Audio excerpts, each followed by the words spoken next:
Building balanced encounters in Dungeons & Dragons, Pathfinder, and similar TTRPGs can be a challenge, especially for newer DMs, but even experienced DMs are going to run into mishaps now and again. What do you do when things go wrong is an important skill to develop. It is part improv and part quick math and part gut feeling. To further the discussion, I really encourage you to go have a look at Wolf DM. He's been doing a masterclass series on encounter building, why to build it, how to build it, what you're trying to accomplish with it. Do yourself a favor, check out Ohio Fry Guy.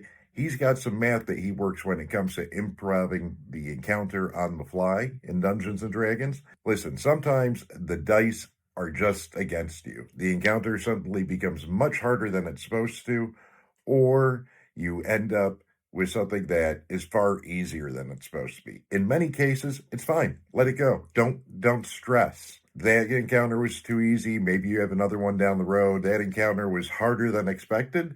Maybe the players learned something. Maybe you learned something. But sometimes you're going to need to make adjustments on the fly. 1. Reinforcements. Often I have reinforcements planned for an encounter. Depending how the encounter goes, I may or may not bring them in. Often, player characters do focus fire, or they attack certain wings or fronts of a battle first. And depending on how things go there, you may find that the second or third stage of opponents need their AC or their hit modifiers or damage modified up or down. Another one is that I will work with, especially in boss fights more often, if the battle is too easy, I may suddenly have that boss creature have an ability or spell that he hadn't used previously in the encounter. If we see an encounter going where the players are having a really hard time, and I'm not one to fudge rolls if I can avoid it. I'd rather work the math on the back end. Maybe they use a fire spell or an ice spell, and they hadn't used one so far in this combat.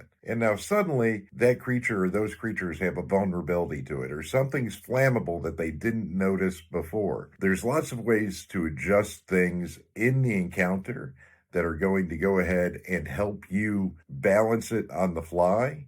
Knowing how to build one and why to build one is the first step. Knowing what to do when things don't go according to plan is the next step.